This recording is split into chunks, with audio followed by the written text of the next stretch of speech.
Sandy Zeldes, thanks for being here. It's so good to meet you. So good to meet you too. I love what you're doing.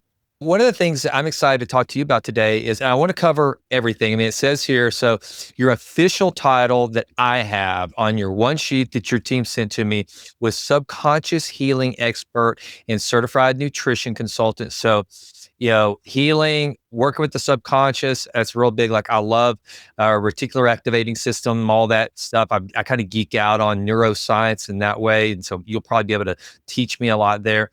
Nutrition, I think food is medicine. I love to talk about food and nutrition, but I also am real excited to learn about EFT tapping. That is something that, hey, are you familiar with Dawson Church and his work at all? Absolutely. Okay. Absolutely. That was Bliss Brain was my first introduction into that modality for habit change and I guess for lack of a better word, meditation, that sort of thing. And so I'm really excited I've actually asked him on the show because part of his education, I thought, well, maybe he'll come on because he was educated at Baylor, which is just in Waco, where I was last week. And I was like, okay, he's got a Texas connection, but I haven't been able to get him on yet, but I would like to. Interesting. But you're going to be my EFT specialist I've never had anybody on to talk about this. And I've had the interest for so long. So I'm excited about that. So with that, I don't want to steer you in any one direction. I want you to just tell us how this path began for you toward subconscious healing, nutrition, health and wellness, and your coaching practice. Where does all of this stem from? It's such a big question, and there's so many points of entry, right, that I could state. Like, if you look at my website, you'll see, or you look at my bio, it's 20 years of being a chef, 20 years in nutrition practice using EFT. They're overlapping. So I've got a long history of working with food, nutrition, functional medicine nutrition, and I call it ancestral nutrition, which we can talk about later. And I've written courses and, there's a long history there, but it really started, to be honest, with my passion for food and health and healing, which has been lifelong. I mean, there's pictures of me as a little girl, and I was just obsessed with my grandma's cooking, and there's stories about that. It used to be on my website, may even still be on my old chef site. And, I've just always loved bringing people together around food. I think it's obviously a very beautiful healing experience and fun, and pleasurable. Right. And so, and later in life, after I graduated high school and went on to college, I started to develop, I would call it an obsession with food and trying to get it right, working with different diets, different approaches. Gosh, I did it all. It was a long time ago now.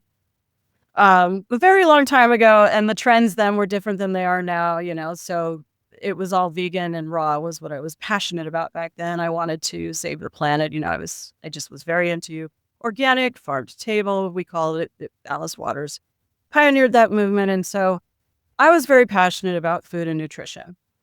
And what happened was, even with all that knowledge, years of deep knowledge, not just cursory knowledge, but education, studying, even teaching cooking classes.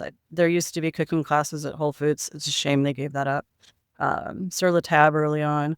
And I was teaching and learning and studying and struggling, right, with just what my clients struggle with today is, everything about nutrition and food, or, you think you do, and you've studied a lot and you've tried everything, and then you're still hungry. You're still hungry, right? And so that's where it got interesting. After college, it was after my chef career kind of was in a different phase. I went back to school to study holistic nutrition, and it was a 2-year program. It wasn't, there's a lot of online courses now. This was a deep dive. And I'm very thankful for my teachers, because the teachers that I had there introduced me to basically what I call ancestral nutrition, which is a very different approach than I'd ever heard about, ever knew about, ever understood. And it changed my life. It was my first shift was understanding, there is an answer to this question.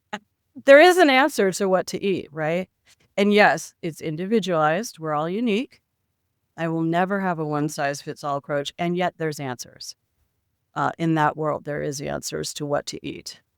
So that was my first shift. And then shortly after, it was right about that time, it was all kind of at the same time, I was studying EFT.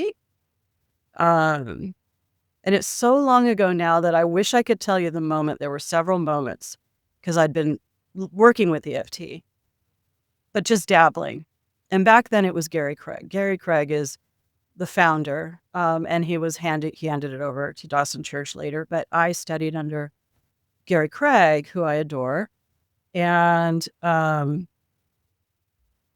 because it was that long ago. And I started having these miraculous shifts.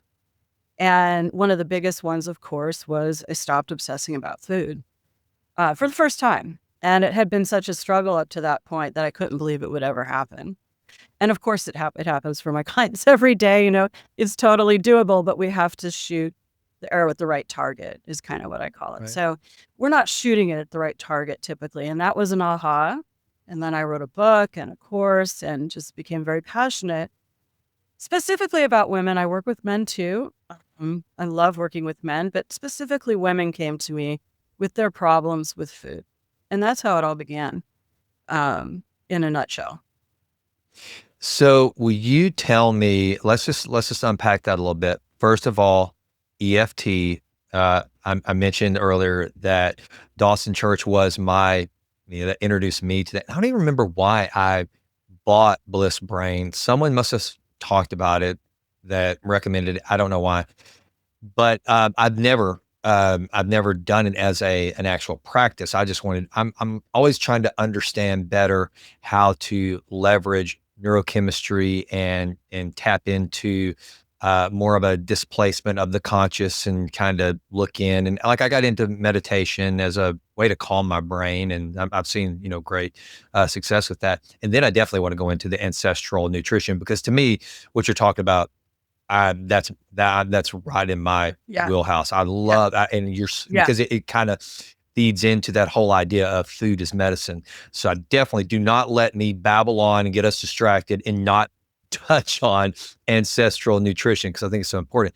But let's start with EFT. Give this audience just kind of a baseline, go as deep and narrow as you want to with what it is, what's going on neurologically, what's going on in the body with the central nervous system, what's happening with the tapping. I mean, the audience may hear that and then they may like, what does that mean? Tapping on a desk, tapping on your temple. Why does tapping in different areas matter? Kind of just give us like a EFT 101, if you will. Yeah. So the synopsis, it was actually a psychotherapist who discovered it kind of by accident. He was desperate to solve a client's problems with a phobia. I mean, you can kind of read about it. And so he just started tapping on their meridian points. They're actually mapped out meridian points, and there's specific ones we use. There's many you can use, but there's a basic recipe that we use in EFT to address all the different endpoints of the meridian system, in short.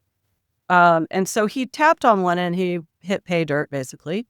And the woman's phobia was cured. So that started him on a process. And then Gary Craig later, this was, forgive me, I don't know the year. It was a long time ago. I was 20, I think it was over 30 years ago that I first was using EFT. 30, it was a long time ago, 35 years ago. And so Gary Craig at some point had taken it over at that point. It was long ago, and was teaching. He was just teaching and created his own version that is what we know as EFT today. You'll see offshoots, different people doing different things. And Dawson has his take as well, which he does a great job. You'll hear him when he talks about Bliss Brain. He's using different techniques as well combined. But the basic recipe we use is what we call EFT today. So I hope that gives you a quick synopsis. And what does EFT stand for? emotional freedom techniques. And that's exactly Okay. what it is. It's Okay. exactly what it is. So, an example, it really works. And the studies show this. You can see this on my website. We have an article with one specific scientific study, but there's other studies about the nervous system response and cortisol, especially, that are scientific studies. But there's a lot of studies in the works, on just how profound it is on the nervous system response.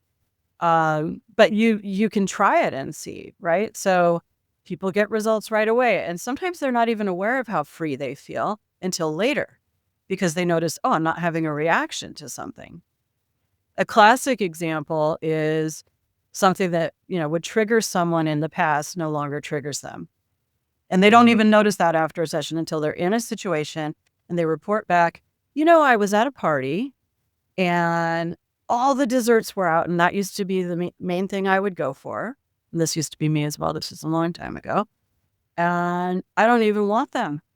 And I watch everybody make a beeline, and all the women are skipping dinner so they can go straight for dessert because they just want the dessert and they can't wait and are so excited. And I think it tastes terrible, right? Or my clients will tell me I didn't even want it, right? That's the power of when you clear.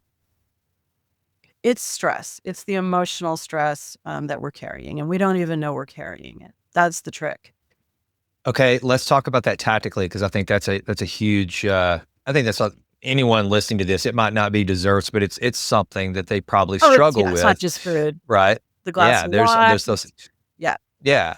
So tactically, let's say that person that has always struggled with the sweet tooth, and they go to the party, and I mean, and I used to be that guy. I don't know what I think just because I just kind of changed my lifestyle, but I really used to be that guy that if you go to an office party or in the morning, you go to get your oil changed and the place has donuts. There's something about you say, I've got to eat these free donuts. I mean, Right. I love them. They're free.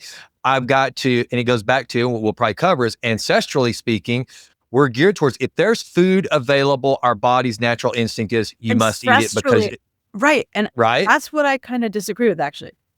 Oh, So really? Talk to I me. kind of disagree with that based on experience now. Okay. Based on experience, based on 20 years of working with people and seeing what's going on. Actually, we had we're always guessing. I studied anthropology at UC Berkeley, and look, interpretation could change, okay, with history or prehistory and hunter-gatherers, but actually there were long periods of hunger. So we're actually pretty good at being satiated. It's what we're eating and how we're feeling. That's actually Okay. more important. In my experience, just working with people and seeing how, it's not the food, it's not the environment, it's us. Um, I get I personally get kind of disgusted by sweets now, especially if I've been eating well. Look, I have periods where I have stress happen and I don't eat right it takes about a week for me to be off. Traveling, you're not eating right or whatever. Yes, you're going to have cravings because it's physiological if you're doing something like that. But, I eat pretty stable. And so my blood sugar's stable and my emotional state doesn't affect it anymore. So if you want me to back up, did I answer the original question? No, we need to go back to the Yeah. EFT from Yeah. a tactical standpoint. And basically, we are in agreement on that. In that, I think that whenever you are properly, Nourished. whenever you're getting the proper nutrition, Yeah. cravings go away when your body's having what it needs, right? Absolutely. And also, like one of the things I learned from a physician business partner, a friend of mine, was that a lot of times when people feel hungry, the hunger pangs, it's not necessarily an energy deficit. It certainly can be, but a lot of times it's a nutritional deficit that the body Absolutely. is just saying, "Hey, you're hungry because you need fill in the Exactly. blank, iron." Right? So we may Absolutely. disagree later on, but we're pretty much on the same page there. So we're good. All Yeah. right, now with the EFT making people or as a modality to get to the point where you can overcome that just craving. You go to the oil change place, you got to have the donuts. You go to the party, you got to eat the sweets, to just being like, yeah, doesn't move me. How long does that take? on average, is there an average? What does the practice look like to get to that point? And can anyone do it? I think anyone can do it. Do they want to do it? Right? We all have Okay. choice. Some people, Yeah. that's a whole other conversation, kind of. We all get to choose, right? So sometimes we don't want to deal with it. Sometimes we're like, I'm not going to address this. And that's okay. But for the people who want to dive deep, which is really what I do the deeper work. And the people who work with me tend to know that there's something else going on. It's not a quick fix because they've been struggling a long time. So I'm talking about a certain segment of the population. The cravings are actually the easy part. It can take, look, you're going to hear about people clearing cravings right away, and you can feel better after one session. Obviously, everyone has clearing happen. Things happen in each session or each EFT exercise that we do. But so Gary describes it best, I think, even after all this time. He used to describe an issue as a tabletop. So let's call cravings a tabletop of a table, and then there's legs. And how many legs are holding it up, right? And most people aren't aware that it's the tip of an iceberg, a pretty big iceberg of, big T traumas, little T traumas, stress, belief systems from their childhoods. And that's where the rubber hits the road. That's where we get profound results for, my clients who are really high functioning professionals, but who are struggling with a lot of anxiety and health symptoms, right? So this is where it gets really interesting, is when we remove those table legs, yes, then the cravings are gone. And they don't come back. They shouldn't come back if we've done our job correctly. And that's a team effort, with people. And, a practitioner who knows how to clear effectively using EFT. So it's a simple tool, but there's a lot of complexity with making sure you've addressed the issue. Does that make sense? So I think so. So if I come to you and we're going through our first session and I tell you I want to quit smoking, I have a sexual addiction, I have a food addiction, and I'm saying addictions. I mean, I'm sure there's other issues that could be solved, but addictions are just easy for people to kind of Yeah. process, I think. Right. So the reason why it's not like you only do EFT because you have some sort of an addiction you're trying to overcome. Does that start with like kind of a personal inventory of just you getting to know the person, and are you as a professional practitioner, are you trying to find the root cause of the craving that has led to an addiction, that there's something else, there's something at the root of this person, you're trying to dig to find that, Absolutely. and once you find Absolutely. that, does that then determine where the tapping is and Exactly. happens? And okay, so kind of walk me through that. Like I walk into your door and I say, Sandy, I can't put down my cigarettes. I smoke a pack a day. I know it's bad for me. Let's talk. What do we do then? What kind of what's the methodology from there? Right. Well, that's a good question. So you're asking what I specifically do, not so, EFT practitioner. Yeah, it doesn't have to I be use generalized, EFT but let's just keep it. right. Yeah, Yeah. And it's a yeah. tool. And, obviously when you're in practice long enough and you work with individuals, you develop. I started out with you should see how it started out. It was I feel like I made it complicated. I was, I had a membership and all the things they could look at. Nobody wanted it. They just wanted it. They want to feel good. They don't want to read a book. Yeah. So I stopped and I still have some clients who want that stuff, but I'm like, less is more.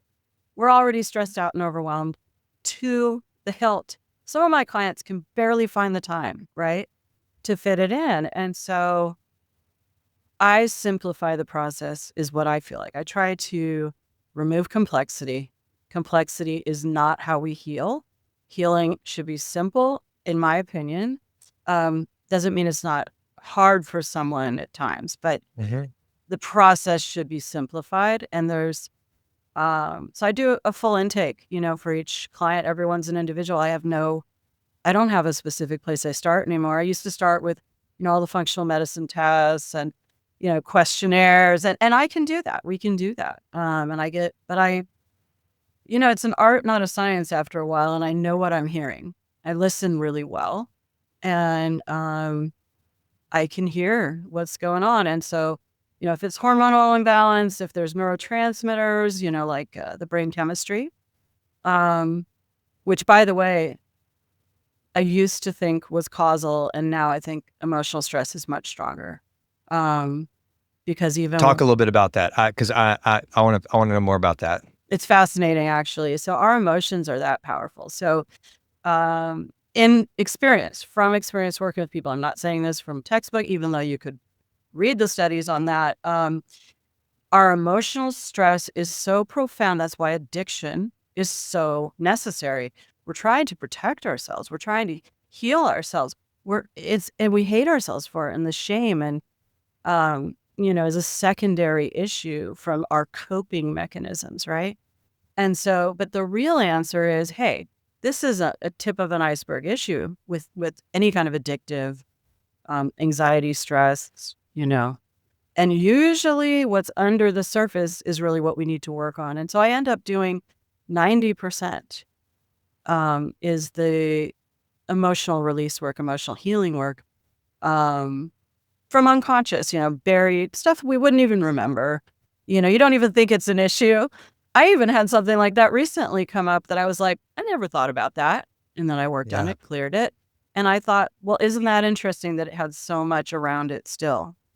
And, it's how we work. We store our trauma to protect ourselves, just like fat cells will protect us from toxins, right? Heavy metals and things like that. So, it's always protection. And your body is trying to heal you. That's the answer. The body wants to heal us. It's a magnificent creation. So, All right. So you've mentioned several times, and I just want to know from a more getting a definition of terms, clearing.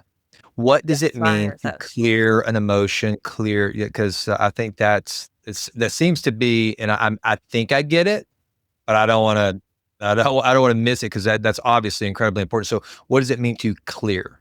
It's a good question. Sorry about that. I'm being a little bit more. No, you make me look good because it gives me a good question to ask, and I need all the help I can get, Sandy. I think, it's kind of confusing if someone hasn't done EFT or doesn't know what it is. It is kind of a strange phenomenon, I can just tell you from experience over 20 years that, and what the studies show, the feeling of your cortisol going down is relaxation, okay? And calming and soothing, and you can breathe deeper, right? We don't, we hold our breath when we're stressed and anxious. We don't know we're doing it. So, we can kind of relax, be in our bodies and feel what we're feeling and actually let it go. So to me, emotions should be like water, right? They should just flow. We're not supposed to store them and hang on to them and bury them. And so we have to numb out to them later in life and cope. They get stored. That's the secret that people don't realize. You didn't go away just because you kind of hid it, stuffed it, numbed it, comforted it, soothed it. With any substance or addictive habit, overwork, overexercise, that's a big one. Any of our things we do to kind of keep ourselves from feeling something. And so the clearing is when we do the work, which takes us however long it takes. Everyone's different with their own process. You just feel peace instead of the anxiety. It's an absence of something instead of. So like I said, the result of that is you're at a party and, you don't have the trigger, or you're around family members that you used to be like, and you don't feel anything, you're just fine. So I'll tell you a story. Stories illustrate it better. So I was working with a woman who'd had a pretty serious abuse incident. And it's not always abuse, by the way, but of course I work with that, right? So But, the fallacy is that it's 100%. And, it's probably half of the people I work with have some pretty significant issues from the past, but it's not always the case. So anyway, she had had an incident and it had changed her life. And she also had other things that from her past, from her childhood, that were pretty significant traumas. And so after the abuse incident, it combined. It created complex PTSD, basically, in short. We don't need to give it a label, but it completely stopped her life at that point. So, what was once functional, her life was once functional with trauma, still having issues after the abuse, it just all stopped. So she was hiding out, not exercising, overeating, gaining weight, doing all the things, right? Being very depressed, not being able to stop drinking, which was new for her. I mean, she used to be able to control it, but she was always a drinker. After just working with me, I think it was a month in. It was really fast. And she was a different person. Even her voice on the phone changed. I didn't even recognize her at a certain point.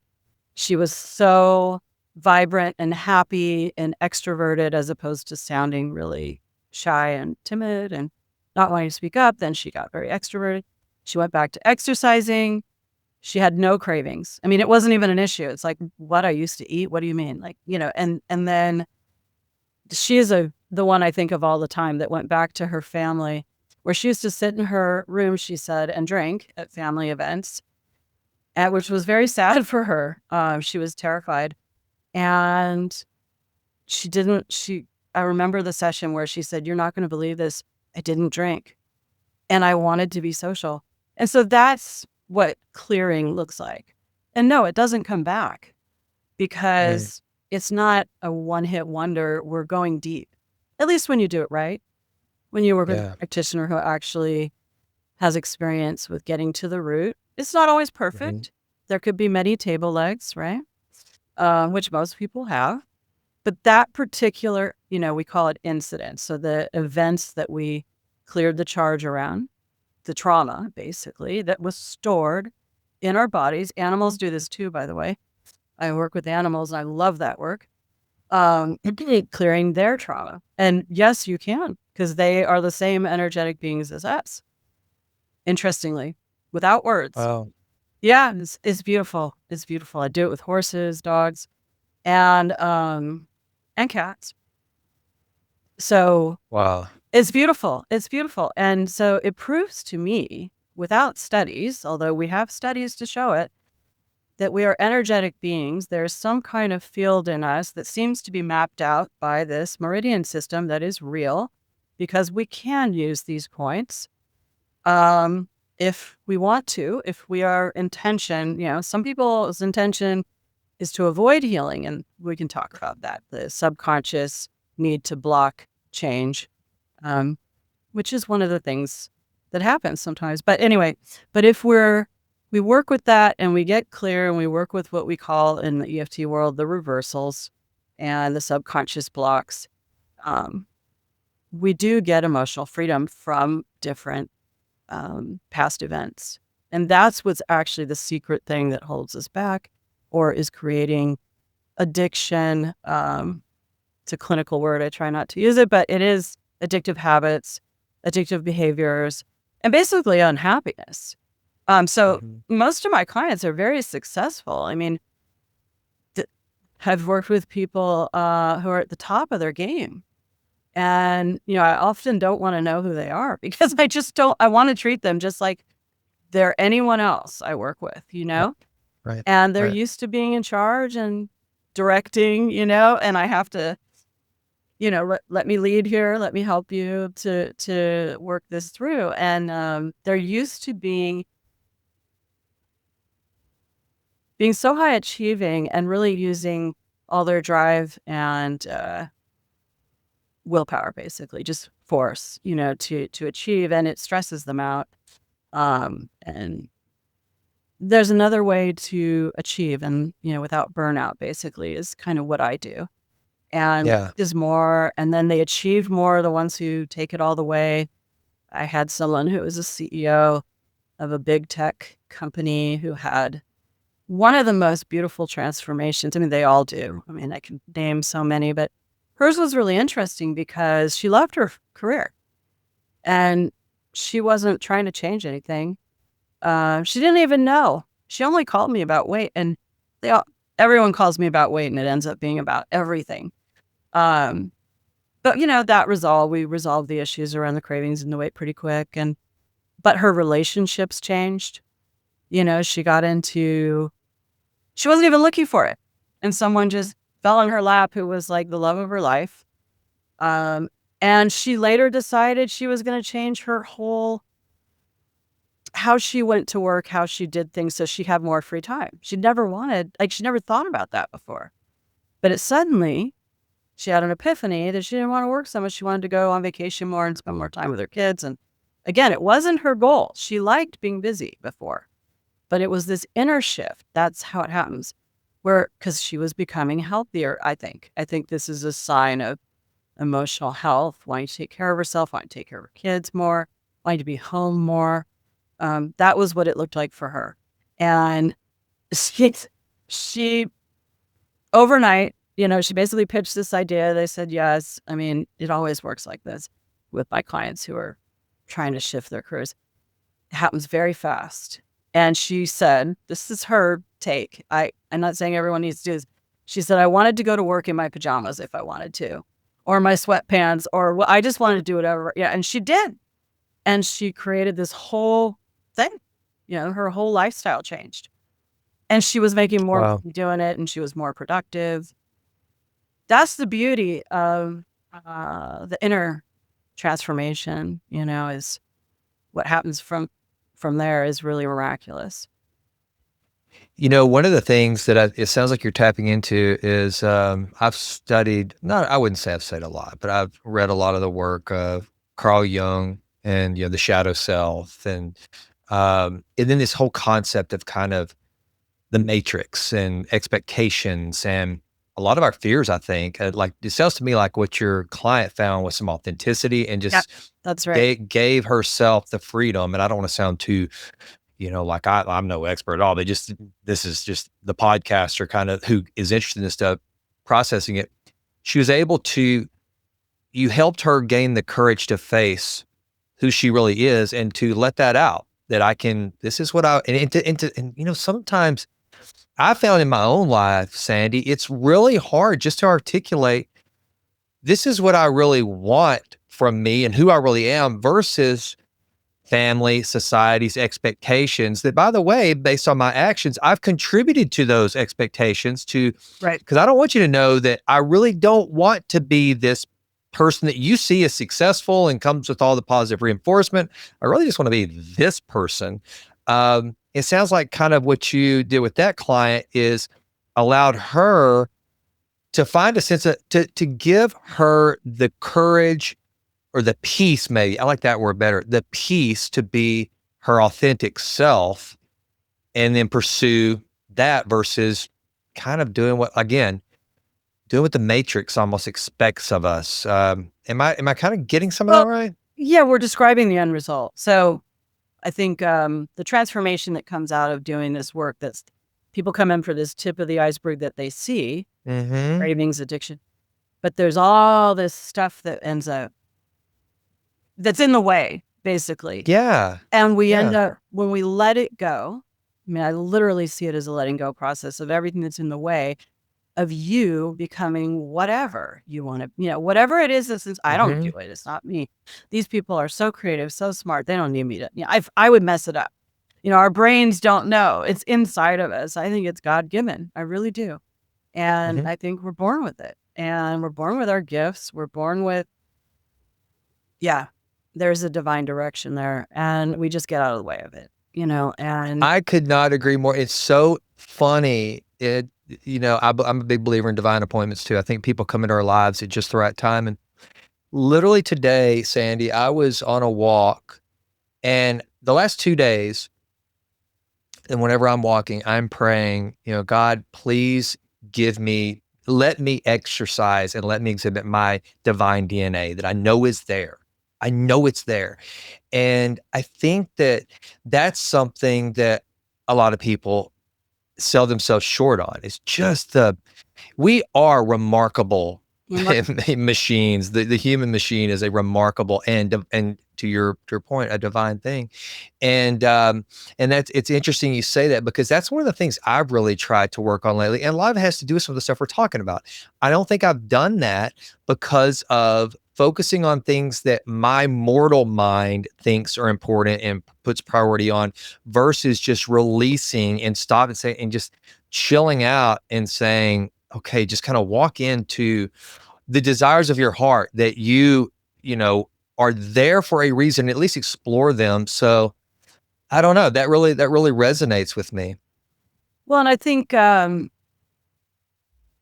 it's letting go and surrendering to the divine Which is so hard, inspiration. I especially know, for some of the people you're talking about, like that you especially work because with. we're If all you're a so intellectual, right? And our heads Mhm. want to lead, and then we get stressed out and overwhelmed, and then, anyway, I think we use it as a crutch in our Yeah, society, and it's yeah, our we grow up with it. It's fine, we're all taught that way. That's fine. I was super left brained, and yeah, I was going to be a professor and all this stuff, and I'm still very left brained, like, but um surrender, allowing the divine to work through us, because that's the highest version of our lives. sure. If we let go, we can do so much more.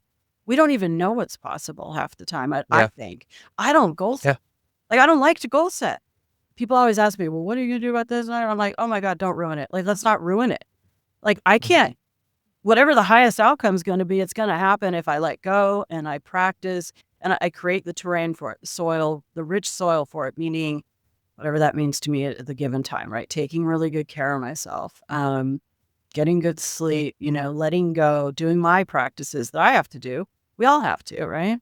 Yeah. I let go of my morning ritual and now my nighttime ritual. I used to do morning and night. It's terrible not doing the nighttime ritual. Just gonna say, I used to do a nighttime ritual. I'm gonna start again.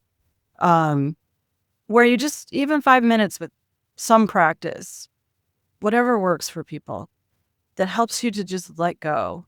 Um, and allow inspiration from, I use the word God, God, Mhm. Mhm. and Mhm. allowing that to take over.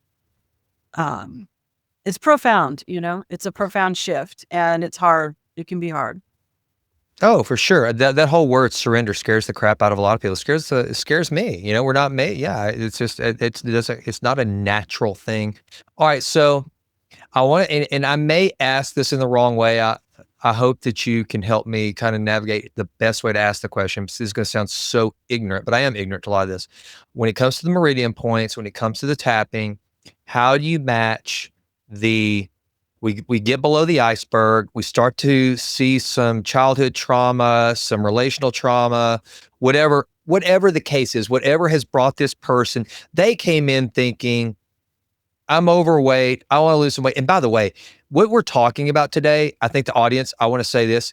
This is why so many people never keep the weight off, never, they go back to smoking, Yeah. they go back to drinking, is because they just found a quick fix band-aid as Yes. opposed to digging Yes. beneath, right? Yes. So Yes. when you had that person come in and talk about some of the meridian points and what the difference is in each point, and like Oh, when would I tap one versus another? I mean, I mean, did I ask that right? Does that make sense? well, you don't have to know all that to work with a practitioner. You don't have to know anything. Okay, I mean, like, you don't have to know, like, the science. I think we guide you. Someone will guide you, got it. and it's better to just experience it, I feel. But they're mapped out meridian points. All of us develop our own intuitive way of working with people. Frankly, it's healing work. I mean, let's face it, and it's energetic, and most people will tell you they're very intuitive after a long time. So when I'm working with someone, I'm working with that person. So there's no one Yeah. way to do it. But there's the basic sequence, as I said before. They're on the face and the hand. Very, very simple. And it's really a simple process. You just tap on meridian points, the specific meridian points that we use every time. I add a few every now and then. that I have found are very powerful. There's trauma points I like that I've shown people. Trauma points, severe, like anaphylactic shock. Believe it or not, I have a whole emergency medicine kit around the meridian points. Believe it or not, Oh, wow. it works. Yeah, it's powerful. It's God given. I mean, there's just no way Mhm. around it. So even Gary Craig used to talk about that. Um, and so, such a powerful healing tool. And so each session is the same with the points. It's not complicated. And then, I guide people through the process based on what they know they want to work on. It's not about me. Right. I'm just kind of seeing the bigger picture that I know they want to achieve. They've told me what they want to achieve. And so I do my best to guide them through. But it's Okay. everybody's an individual. Yeah, there's no one way I do it. Some people need to go really slow, but you never really. Okay, so one thing that needs to be said though about trauma, it's not always trauma, by the way. It's emotional stress, anxieties, things that have just lots of life events. People have losses, they have relationship, stress, lots of things that can come up. So when I say trauma, I'm not talking about everything is trauma based. But when it is, people should know that the nice thing about tapping is that we're not meant to relive our traumas and it can re-traumatize you, right? It's very unhelpful to um, have to relive them repeatedly. What you want to do is clear them gently, work on them gently so that they are resolved, if that makes sense. The emotional stress behind the trauma is resolved. This is why. And real quick, Sandy, is the tapping, for lack of a better word, is it a distraction? Is it a comfort mechanism to here's It here's the way my sounds mind weird, works. right? It sounds weird that it works. Well, So it does, but I get it, because here's the thing. it Here's the sounds way so weird. everything's metaphor and illustration in my brain Right. to help me understand. I'm thinking of Dorothy going to in facing the Wizard of Oz, and she sees the curtain, and the tapping is almost like kind of like it's okay, you're walking slowly. Otherwise, she might like focus on the curtain or focus on the wizard, freak out and run. But then eventually, if you can tap long enough and you're kind of calm long enough to get to the curtain that behind it lies the wizard, you realize it's just this helpless little old man. It's not nearly as bad, and boom, it's done forever. That big monster that was on the screen, you realize, was nothing but kind of it was in your brain. It was that monster was a representation of a trauma or something that happened to you. But really, you can now open the curtain, the little man goes away. But the tapping is almost, this is again, I may be so far off base, but the tapping is almost like it's like a little gentle nudge to keep you going to where you can open the curtain and release whatever it's holding you back. I don't think that's what it is. I would say no. Okay. It's not a Okay. distraction. I mean, because even Okay. people will say that's what it is. Actually, even the studies show this. What we're actually doing is releasing the emotional energy. It's Okay. literally stored in our bodies. And Okay. we have an energy field, which people, I mean, you can measure some of that. You can measure the energy around the heart field, for example. Heart Math Institute is doing amazing things. There's so much we really don't know that, yes, is scientifically being studied and is real. It sounds very woo-woo, but I can tell you from experience, it's real. It's Mhm. real, like you and I right now, we're having, there's an energetic connection, even though we're at a Mhm. distance. Um, you know, Horses will show you this, that they can feel you from a Mhm. distance. And we do really fun work with that. That's something I was going to do before the pandemic, bring clients to the horses and for that work, not for healing with horses on the horse, but to do that work where you can measure and see your own, um, how you're affecting the animal, how they mirror you. They're going to mirror you and show you what's going on. And it's profound work. So there is an energy field. There is communication happening in that energy field. And when we tap on meridian points, we can release, literally let go of. So we use a SUDS level, right? From 1 to 10, you can measure yourself. What's the charge on, that particular event? Like, my husband comes home and he doesn't, I'm so irritated and frustrated. He just throws his stuff everywhere and I just cleaned, right?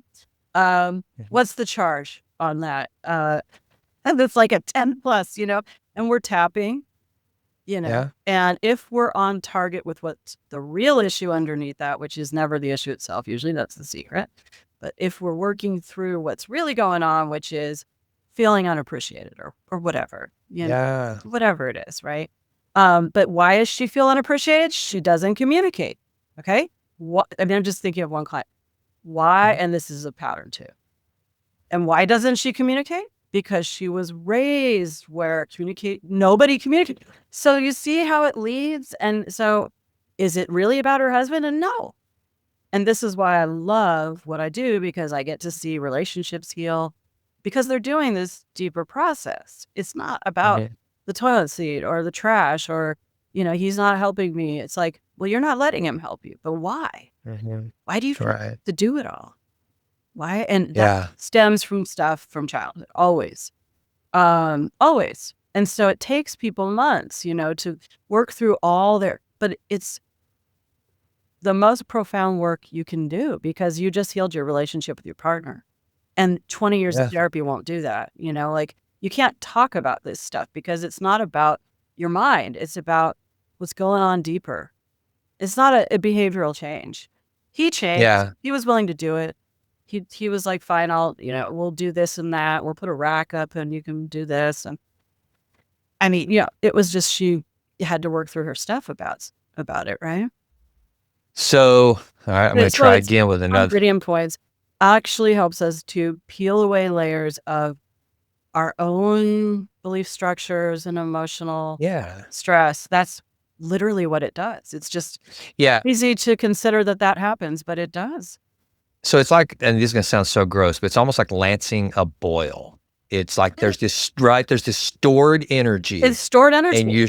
It's like a bubble coming to the surface of the water and it pops and then it's done. It's gone. There we go. Okay, good. But there's a lot of moving parts, right? So now the client I'm thinking of, communication was the much bigger issue in her life. Like big, like it was her family story and she worked with her family.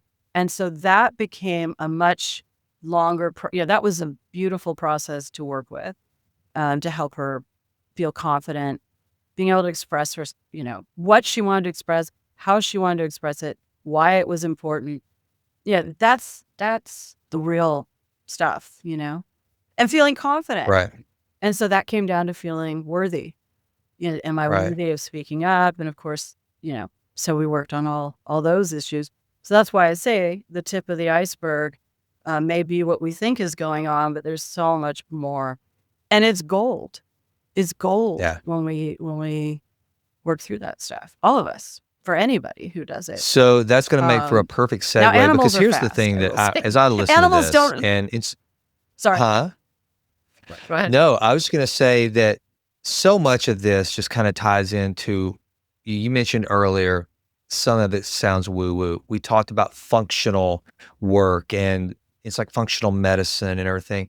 There are so many tools we have at our disposal within our own being that and that's one of the things over the past, I'd say 5 years, that has led to me doing this podcast and just exploring the things that I explore now is if we have so much more agency than we give ourselves credit for. It goes back to that divine thing we were talking about.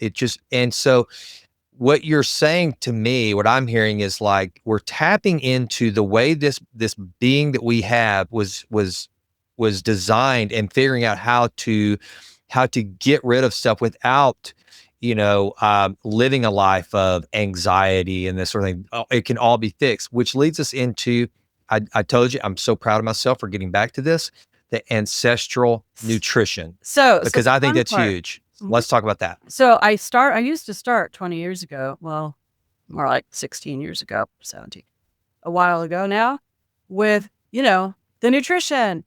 Hey, let's do this and that. Yeah, you're going to be feeling so good. And people are like, I can't do it. I don't want to do it, And you're like, but you can do it. And anyway, so I realized, no.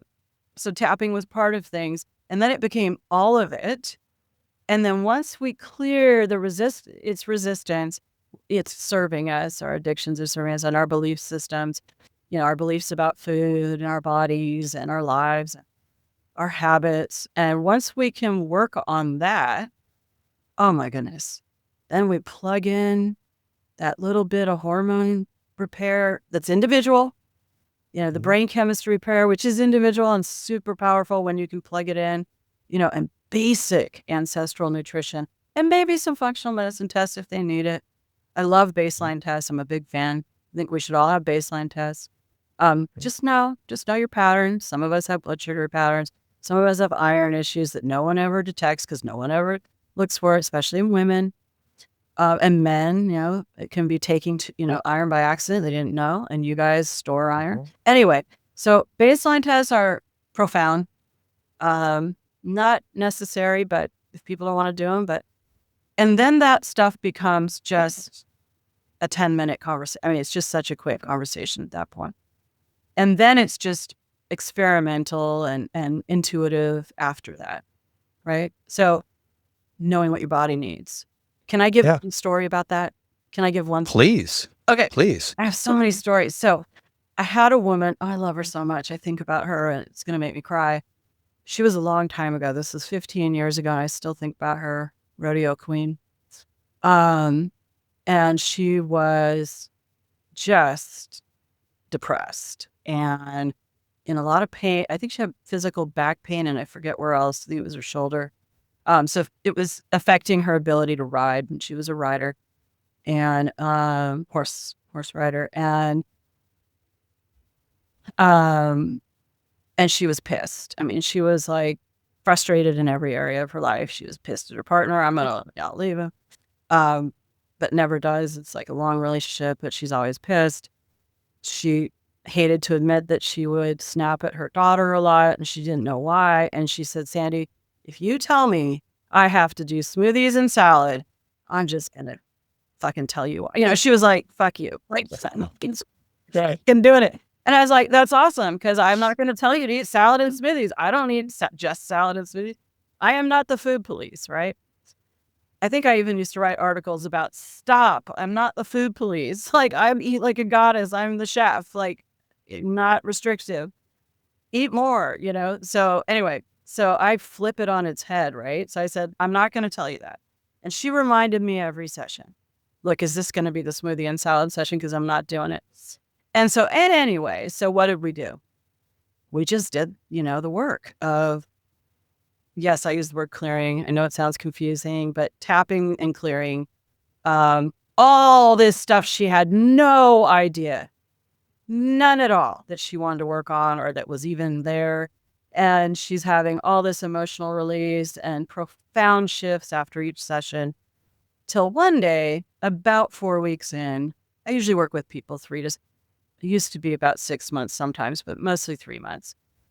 And 1 month in, she said, oh my God, I forgot to tell you that. They forget to tell me. They don't even care anymore. Like, it's never about the food. Nobody cares about it. Once you're done, you're like, it's not about the food. But it starts with, oh, I can't stop eating. Anyway, her issue was fast food. She would not cook. She doesn't like vegetables. And she said, Sandy, I got to stop going through the fast food. I cannot stop. Like, every single day is fast food. All right. So at 1 month in, she tells me, you're not going to believe this. I went to the grocery store today. I didn't tell her. I didn't give her a meal plan.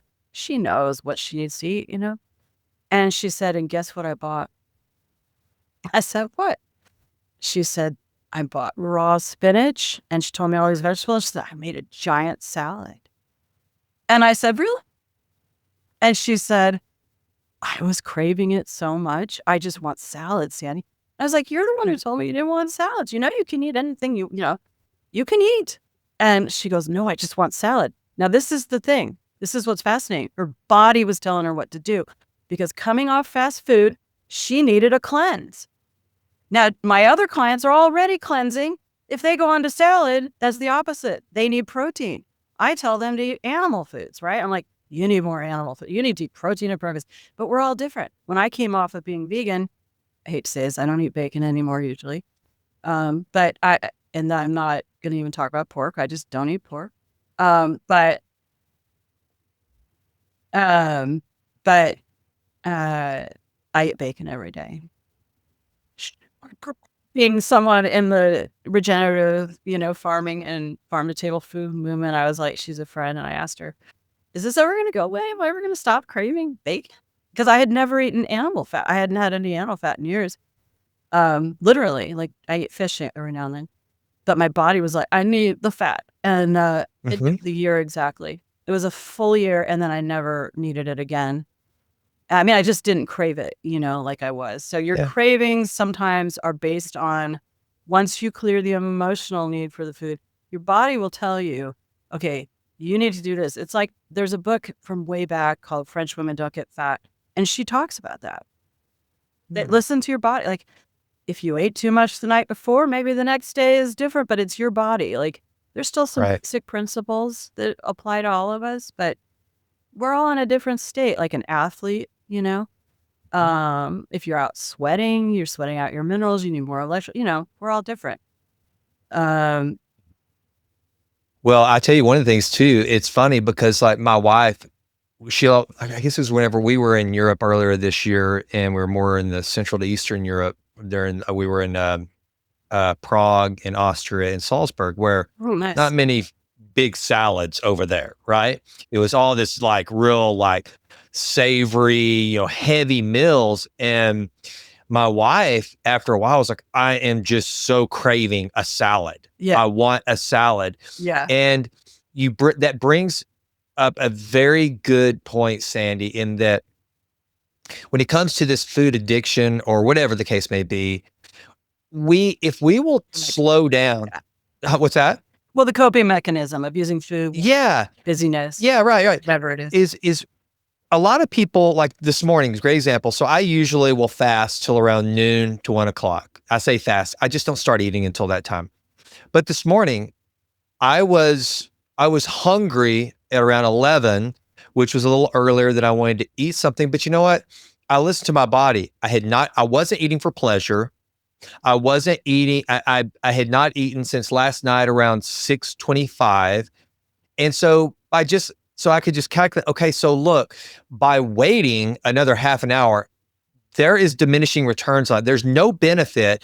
I'm eating, it's okay to go ahead at 15 hours and 33 minutes and have a protein bar because my body needs it. It's saying you're hungry, it's real, it's not. But then there are those other instances where I know that I'm eating for some completely different reason, even if it's just a hedonistic pleasure. I'm just stuffing my face because I like the texture or whatever.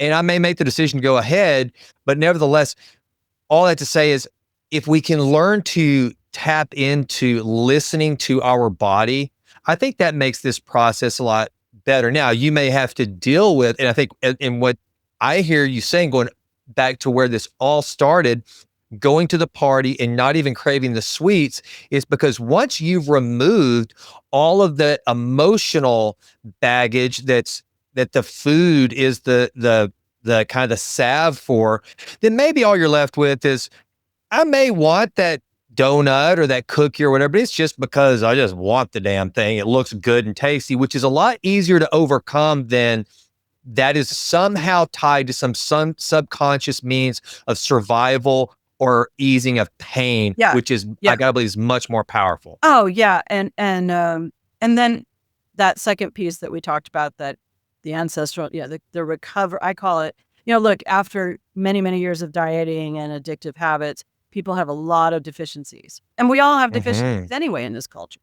But you have a lot of gaps usually, or some gaps that we definitely want to Mhm. heal. So when you heal the ancestral, like you're eating what your body needs in general, the 80-20 rule, you don't have to be perfect. Perfection's a lie. That's dangerous, but basically speaking, you're eating in a way you need to for your needs. You don't really, food isn't like that anymore, it's just, Yep. it's just not like that.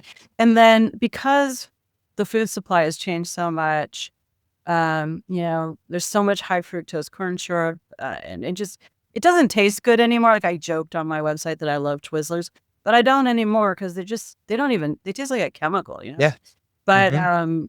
I don't know. For me, that doesn't work. And the more whole natural foods you eat, it doesn't have processing or chemicals or whatever, the less you like the taste, or you're going to notice the taste of the processing of foods and the chemicals. And it just takes time. Now that just takes time. And that can take over 6 months to a year. And that's a really cool process to witness because you heal a whole family. Yeah. When we work with the woman, I mean, usually, not always, but she's kind of the core of the family for the food and Mhm. so, not always, of course, and I'm not stereotyping, but it does seem to be this way. And then the kids are healthier, the husband's healthier, and everyone's healthier when she heals herself and the patterns aren't repeated, you know. I don't think it's genetic when they come down with something. It's patterns of eating, and we have this chance in childhood. We're creating our brain chemistry, and not just the brain Yeah. chemistry, but we're developing. So it's Right. important. It's really important. And yeah, I see a whole family heal. I've seen it many times. Many times. They all had so many list of ailments and they don't a year down the road. They don't have any of them because a lot of it is Right. just based on the nutrition. Really. Well, and that's one of the things we talk about a lot, my, business partner and I, and this is not a shameless plug. I'm just Yeah. we Yeah. Yeah. founded a nutraceutical company called, Authentic Health, and my business partner, Gus Vickery, he's been a physician for over 30 years in family practice, and essentially what he does, like, people come in and they'll wanna know, "What should I take? What supplements?" He's like, "I have no idea. Let's do your blood work and Ah, what you said earlier. Let's yeah. find those deficiencies at the cellular level Yeah. and let's target those and let's first target them with nutrition. If you will do the work and you will eat more of the whatever your deficiency is, eat more of the foods that are rich in this, then we're going to do follow up." And what he did was he created our foundational stack just because the environment we live in right now with the water, the air, and the food being so nutritionally deficit, unless you're buying all farm to table, all organic, regenerative, And which even most people then, are you not. still have to replenish the soils. They're still working with the soils. Exactly. So you don't know, like there's regions that are better, farms that are, Hmm. it depends, but we're all dealing with the same stuff. And yeah, I really want to look into that. I looked at what you were doing. I'd love to talk to you about that more. Um, Yeah. That'd be a good conversation for us to get or into, fun. like have Gus on us. All chew the fat on that because So it's fun. really you know, as I started learning more about, that's where I mean, I mentioned it earlier. I had no idea that we could have nutritional hunger where again, Oh, it could totally. be because you're Totally. craving calories, Huh, but it's also just yeah. I didn't know those totally. things. And Yeah. right now, I say this all the time, Sandy, the 10-cent calorie is a modern marvel. It's wonderful. I mean, the fact that we have such an abundance of tasty foods, but as everything else, it comes with at a cost. It's a double-edged sword that there's so much food, so many calories readily available. They're tasty. You can gum it. You don't even have to have good teeth and you can eat it. It's crazy, which is for the survival of the species, we'd think, oh, that's wonderful. But you have to be Survival of prepared corporation. again. You're I right. mean, the survival of corporations. And look, I mean, what's happening that makes me really sad, and this is why, I mean, the passion I had for food and eating, and we don't know how to cook anymore. And so Oh, agree. ah, it's like a tragedy. And we don't want to cook. Okay. And Right. people are like, "Bleh," and so I'm like, oh, I had a cooking class. My first one was play with your food, like just ruin it, just play with it, just make a mess, Yeah. but learn one thing. If you learn one thing a month that you love, not that anybody Yeah. else loves, that you and your family will eat, and you can play with, that it's a whole, just real food of some kind. And I throw out all kinds of ideas. Um, just start cooking again. It starts to really get. It's like any habit, you start to love it if you can start to love it. And of course, the tapping, we help with all that. And one of my clients is doing that now and she hated it. But she's starting to love it, which is going to change Mhm. her whole life and her kids' lives from being unhealthy for the rest of their lives. And it's so profound a shift. Anyway, so Well, can I just say, learning. can I just add on to that too? Yeah. About the cooking, and one of the things too, I'm gonna put a plug in for my youngest daughter. She has an Instagram account called the Cast Iron Corner. Nice. So Hey. please follow it. So Abby, my youngest Wow. daughter, who is a total foodie, incredible cook. She was actually she went to CU Boulder, and she was actually a private chef as one of the ways to earn money in college. She's in Manhattan now, and she's still has the dream of one day possibly going back to culinary school. And she's also a type 1 diabetic. So she has to eat good foods. But when Abby really started getting into cooking and then that made it to where around here, and this is for the audience, what Sandy's saying, I can testify to this. If you start cooking more and then you take it a step further by making your own sauces, salad dressings, and that Yep. sort of thing, Right. then you will be so opposed to buying anything off a store shelf and Yep. putting it on your side because you start to realize Yep. it's just gross. Yep. It's just you just don't want to put that stuff in your body. And then, like for me, I'll speak for myself. I'm not overboard. I'm not one of these people. I do believe that the poison is in the dose. So please, audience, don't take this as I'm saying that all sugar kills, and No. if you eat No. a Twinkie, you're gonna die. No. Yeah, do that. Yeah. But what you start to realize is that there is a compounding effect. And if you decide that you're going to start eating Twinkies every night before bed, after dinner, there is a compounding effect. Eventually, those toxins and the processed nature of the food, it will build up and you're going to start having inflammation. Your body's going to start signaling, hey, this is not good, by aches and pains and indigestion. And whenever you go the other direction and you start eating whole foods all the time, then to your point, it makes it so much easier to eat the good stuff and say no to the bad because you just begin like, I don't want to put that in my body. I know what it does. It just doesn't taste good anymore. You know what I mean? No. Once you fill those nutrient deficits and the emotional healing, it just doesn't taste good. It's really simple. I don't, oh my gosh, I have to avoid it. I just don't want it. You know what I'm saying? Like, it's that simple. It really becomes like you don't want it. I mean, you just don't even see that it's there. It's like, I mean, I used to joke that ice cream sat in my freezer and got freezer burn, like, because I didn't remember it was there. And of course, now I've changed. I'm at a new era in life where suddenly I enjoy ice cream, but I buy Strauss. I love Strauss, but I enjoy it on occasion. I don't care. It's healthy. It's a really good product, and you can make your own with whole raw cream and honey. And like, you can just make this killer with berries, and it's not bad for you. Right. So, we've demonized food in our culture because we're so extreme. The Western culture we're so black and white. It's like we're all addicts, we're all like, ugh. I have European friends who are like, you Americans with your extremes, like, you want to enjoy your life. And it's a shame that our FDA is so corrupt. I mean, it really is. They allow things to go through. We should never have to read labels. Look at Food Babe. She's doing what we've all been doing in the nutrition world, posting. We shouldn't have to look at a label. It should be illegal to put how many thousands of, milligrams of sodium and like the chemicals and the red dye and the blah, blah. Who needs to read that label? I mean, in Europe, you don't read the label. It says that, the GMOs and this. Anyway, so you shouldn't have to, but we do because that's what's happening. And, filtered water changes your life if you get good spring water or distilled or whatever you enjoy. But these things matter here. And so, and sleep matters here because most people are sleep deprived. So really simple steps that we take. And then you don't have to be, I'm going to say it, food neurotic, where like you just buy real food and cook it, and you love it. Like, I love a damn good tomato. Like, I just love a good tomato. Yeah. Like, I can get so excited about something in season, or like regional. Oh, yeah. Hawaii. First thing I do, I go to a grocery store and I'm like, I feel like crying. I can even, the fresh caught fish and the whatever. I just pull whatever's there. I don't care. And then, whatever's in season usually turns me on. So, because it's alive, and I buy from small farmers, and anyone can do that, by the way. I hope people know that there's all these meat delivery services now, and I have vetted many of them, the small farms they use. So many of them are very, very good.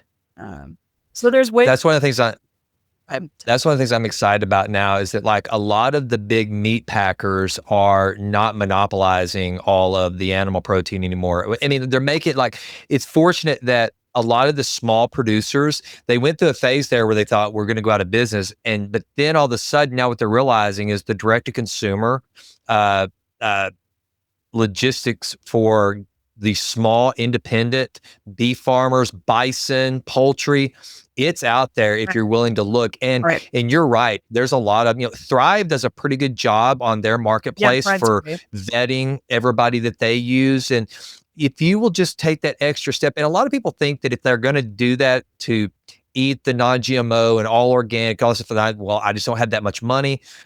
And I know it sounds like I'm trying to sell you something, but I'm not. I have no interest in any of it. I don't own stock in Thrive or anything like that. I'm not on their board. Right. But anything like that, when you compare paying however much percent more for organic or whole foods versus what it's going to cost you, I think 5 weeks of late stage cancer treatment, when you do that math versus what you would have spent. And I'm not saying that if you eat all organic, you're never going to eat cancer. I'm not a doctor and I don't play one on the interwebs. You won't. But if the whole idea of an ounce of prevention being worth a pound of cure, it's there. And your food can make such an impact. You want to hear something cool?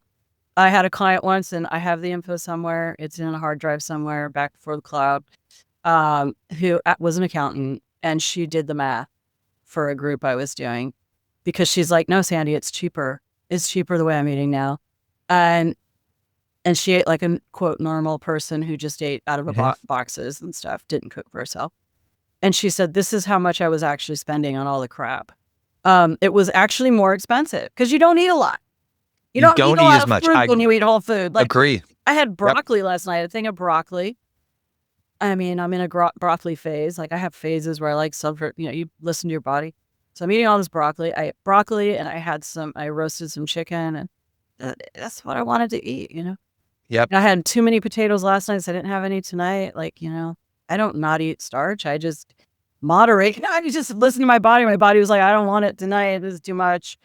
I just wanted the greens and it doesn't, how much am I eating? Nothing. I have smoothies.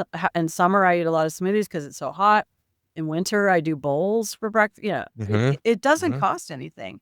I'm not eating tons of food. There's nothing in my cupboard. You know what I mean? Like it's just brown rice, all these varietals of brown rice because I love black rice, red rice, and quinoa. And I do eat like that. I love eating like that. I love white rice. I eat white rice, but I make it and then I freeze it.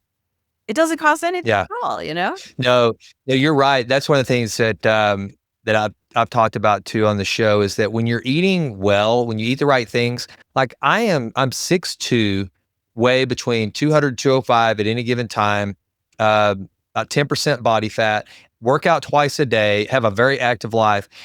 And Sandy, if I eat more than 2,500 calories a day, it's a lot. That's a lot. And I don't starve myself. I don't go hungry. But to your point earlier, that's another thing that I think that if we could, one, if you eat the right things, you won't be as hungry. Not as hungry. And two, people need to get used to the fact that being a little hungry is not a bad thing. You're not starving. It's okay. I think that's something we've been conditioned to believe, that if I'm hungry, I must eat right then, as opposed to, no, during the hunger phase, don't ever starve yourself. I would never suggest that. Right. And in hunger, our culture, learn to manage your hunger. A lot of people, I meant to say this earlier, was fascinating. I'm sure you know this, and I don't know if our listeners know this, maybe they do.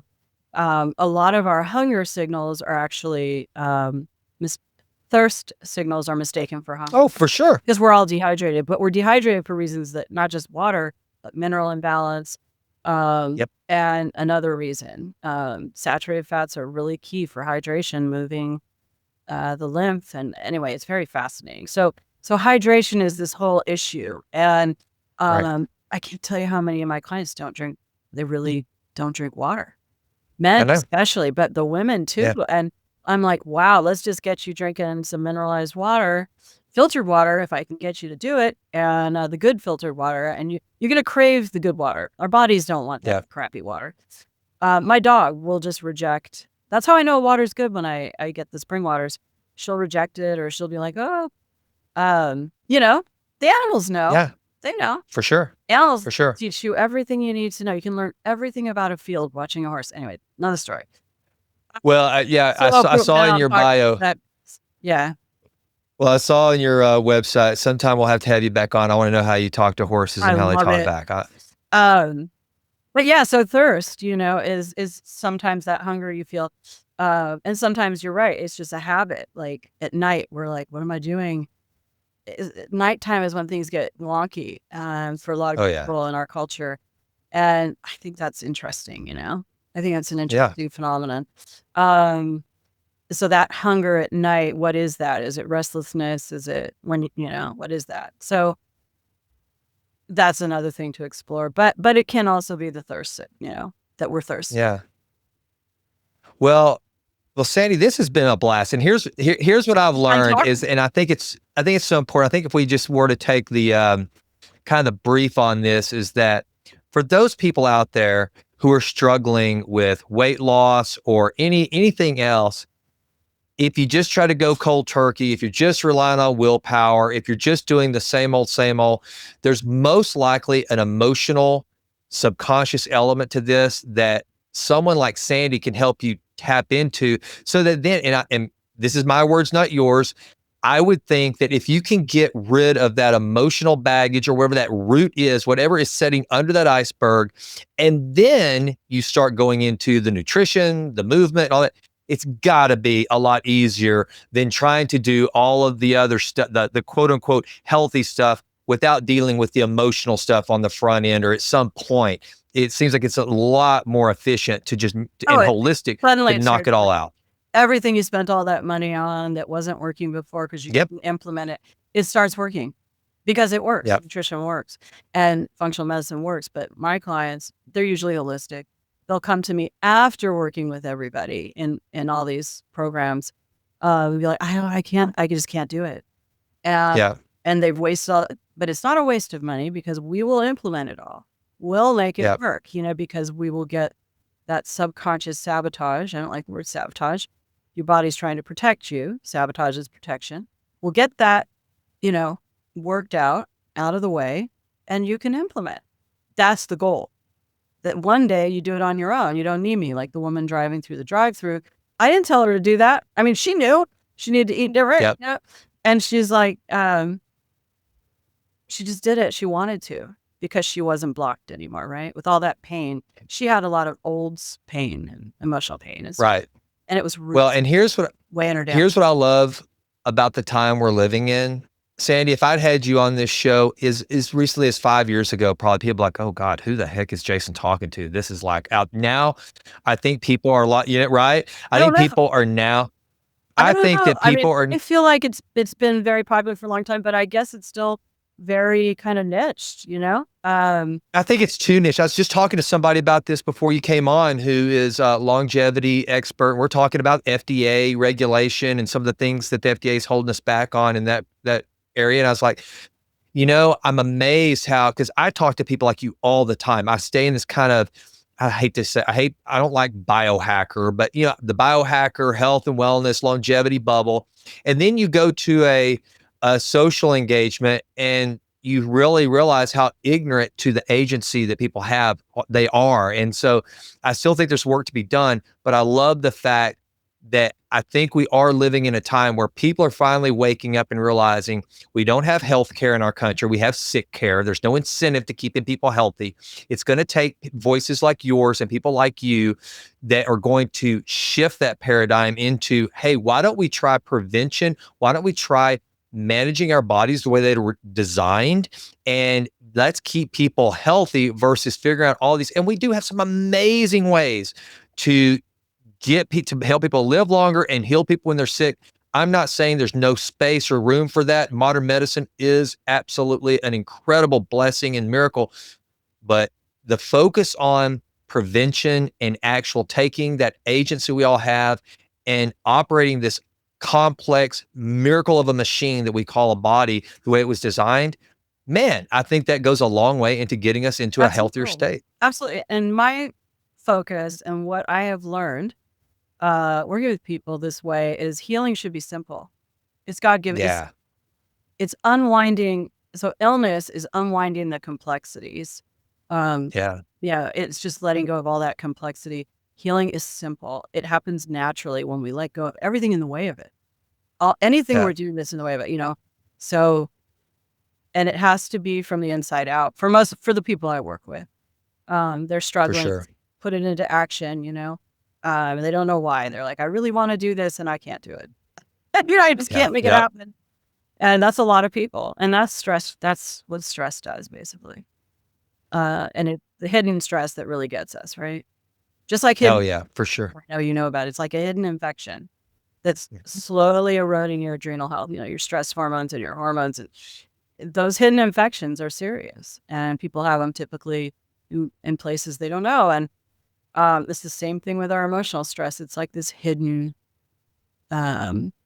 pull For sure. For sure. in our lives. Well, Sandy, this has been a blast. How do people find you, keep up with you, and if they want to engage you, how do they get to you? So the website is Sandy Zeldes. It's my name. I'll spell it. It's Sandy with a Y. Zeldes is a Z, Zeldes. It'll be in the link for the podcast, so they don't have to stress about that. Eat Like a Goddess is my other website. And then I'm putting together a page just for you for this podcast.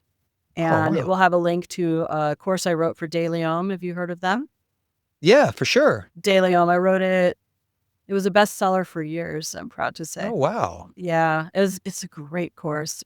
They changed everything about the page, so it doesn't describe what the course is as much, but it's a great course. I love that course.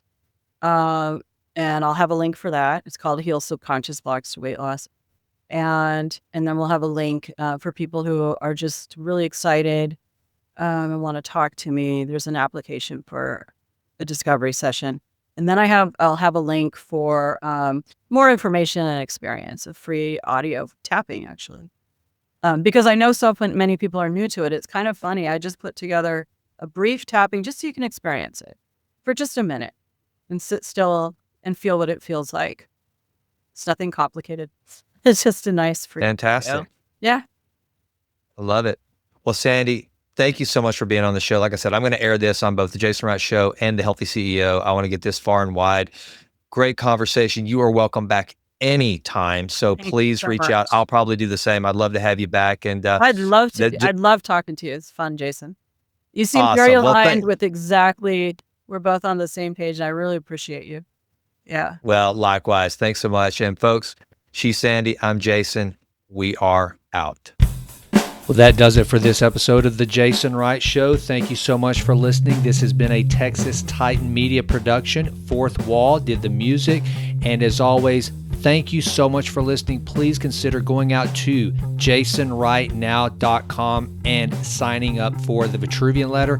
Also, please go out to iTunes. It takes like 30 seconds to just leave us a 5-star rating. It does wonders for the podcast.